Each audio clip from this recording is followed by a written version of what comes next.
Oh, glory be the Lord, the Redeemer. Oh yeah, glory be the Lord, the Redeemer.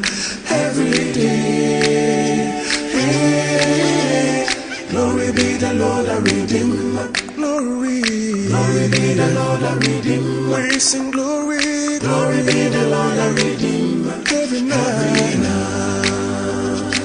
singing glory be the Lord, the Redeemer.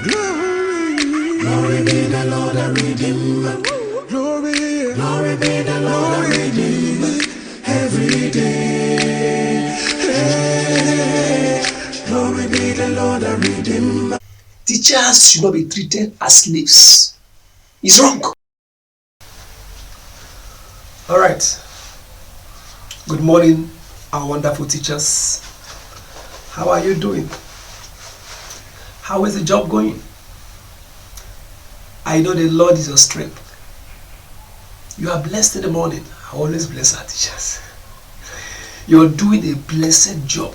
Keep it up. As long as you're doing the correct thing. You're doing the correct thing. Keep it up. Alright. So we're welcome today once again to another edition of the teachers series. Maybe I'll get an anthem for this program. So that once I begin to sing that, I know that it's time for the teacher series. Yes, you're welcome.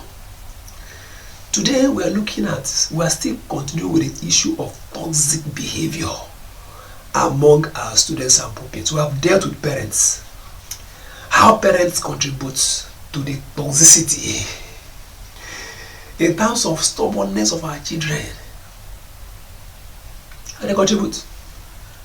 So that's one aspect. We want to look at the second aspect of it. What are the contributions of the school to students' toxicity, to stubbornness of students? Number one, what comes from the school is indiscipline.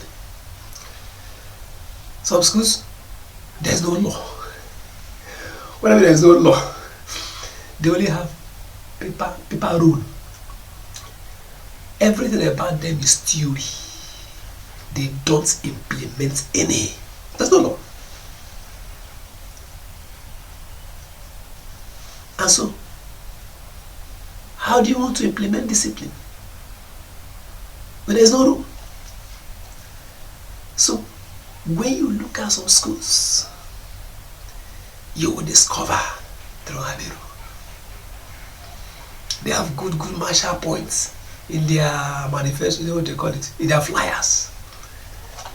Qualified teachers, what do they call it? God-fearing. You always put God there. You know, this is your God, so that's why I attract people. People like God. Where this at the end of the day, they are not. What they say they are not. So, okay. So we said one of the reasons is because some schools are not disciplined. Who you beat a disciplined school? Parents were lying at it. Do they have time to look at your face? They do the right thing because they know that if they make mistake in discipline, it will mar the system. What about discipline? Discipline admission. You admitted a child, you already discovered the parents they are playing pranks already. And you already discovered that there's no truth in what they are saying. You still admit. Such children, they will bring headache. They are the toxins that will affect others, that will cause a spread of the issue around the school. You have an admission principle, you have a laid down rule. Sometimes you have exams you set for a particular class or whatever. And at the end of the day, you don't even to keep half of it. I'm not saying you should. There are times, yes, you can bend the rules, yes, but not always. Whereby, out of 50 students or whatever, pupils you are admitting, 40 failed. Woof, no, they didn't even fail, they failed beyond recovery. Yet, you go ahead. Out of this 40, are you following? That you think you can mend. You are like a tailor, you want to tailor them. within a few months. When the parents will raise alarm and telling you, what are you people doing? You can't even. That's why some schools will always start from maybe JS1 and begin to raise their own crop of students. For such schools, I respect them. Yeah, because they are actually going to get a breed of children that are carrying their gene, their coloration, not this mixture. You cannot separate them by any means. So you have to be disciplined. Well, when you allow this loophole to admission, and then you are trying to favor the parents' sentimental admission, you already show this person is a problem, and you accept it. Except you have a quarantine where you can quarantine. Fine, keep them at quarantine until they change. You cannot bring them. No way you don't bring these bad eggs, so to say, among the good ones. You pollute them. So discipline in our schools should be taken serious. When a child, maybe for one reason or the other, misbehaves. Today, we don't even have do they still suspend students? Only if you do, will do so.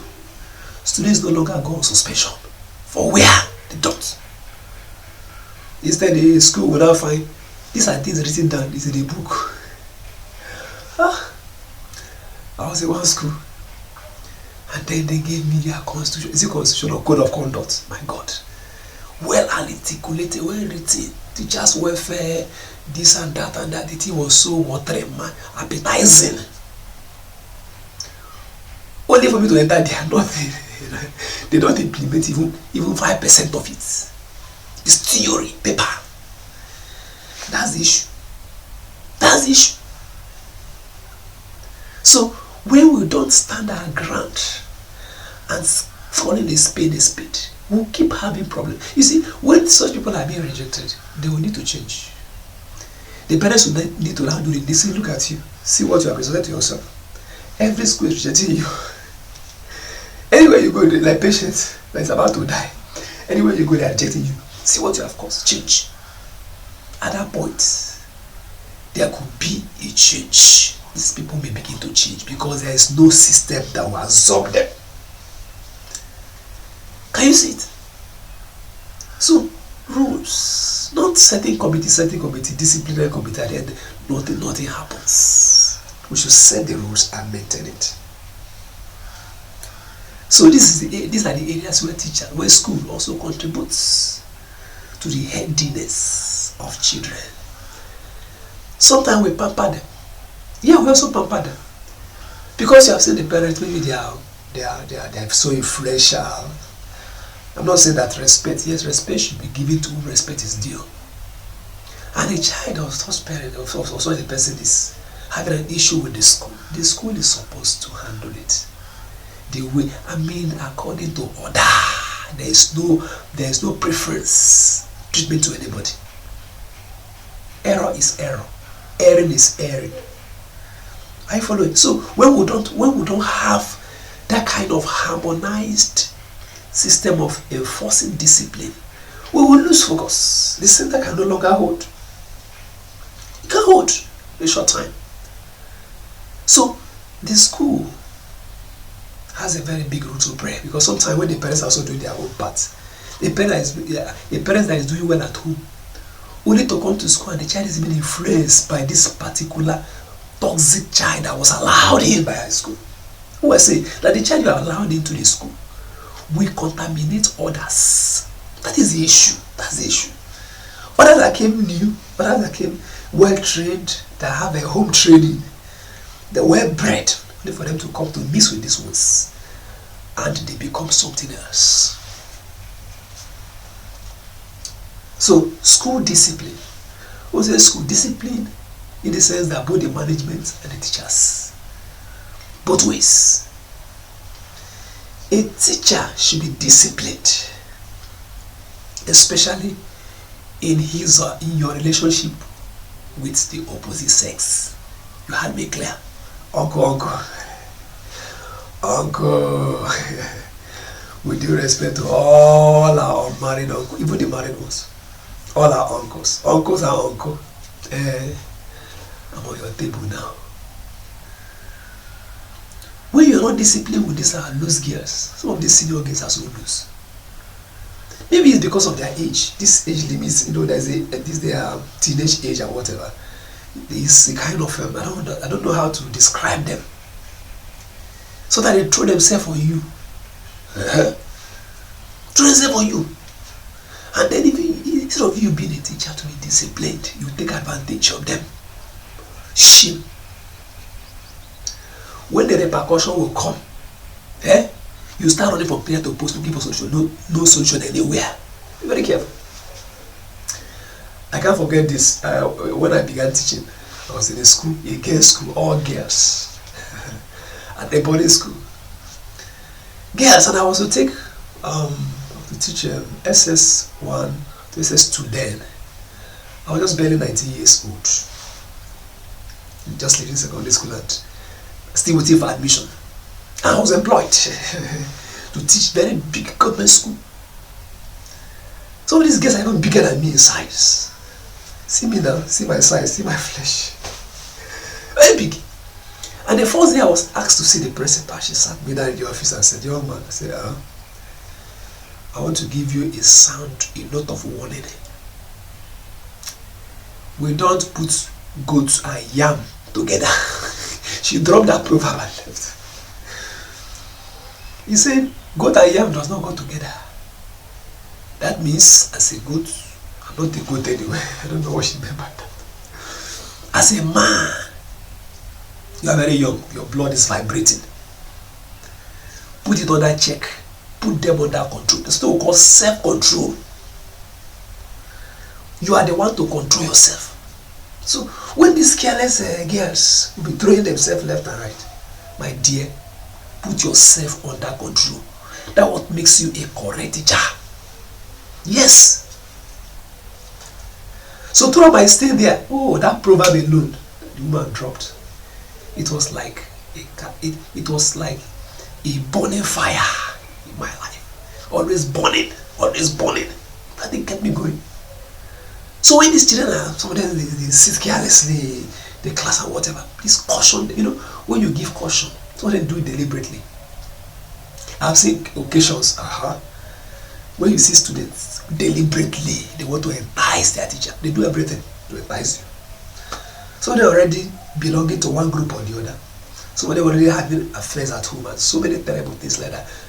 My dear, things like that, as a teacher, be careful. Be careful, uncle. Not only our people aunties, we have heard stories. How on earth will a child, a student, impregnate an auntie? Abomination. Abominate. Unthinkable. How can it happen? How did it happen? No, check it. Something happened. Indiscipline. Discipline yourself. Take the pains. It's not an issue of those who are sick, but even the married ones are also involved. So when the children begin to throw themselves, caution them, call them to order, tell them that you don't like that nonsense. Stand your ground, be firm. That will make them respect you. But when you begin to fumble with them, fumble with the girls, fumble with this one here and there, they will become heady. I see when you see a girl stubborn, looking at a girl of 14, that would not want to listen to the uncle, that wouldn't want to do assignments, that wouldn't want to care, because he knows you can't do anything. He has seen you all. He has seen you finish. There's nothing about you that's remaining. That child will grow wide. And by the time you be disciplined, so that you don't then cure rods for yourself in the future. God bless your labor, my fellow teachers. This is our package for today. I remain your teacher, Mr. Genesis. Bye. Alright, if you have been following us all the way, please, we want to encourage you to subscribe to our channel. It's free. Like our page and equally share with your friends and loved ones. Thank you very much. See you in the next episode.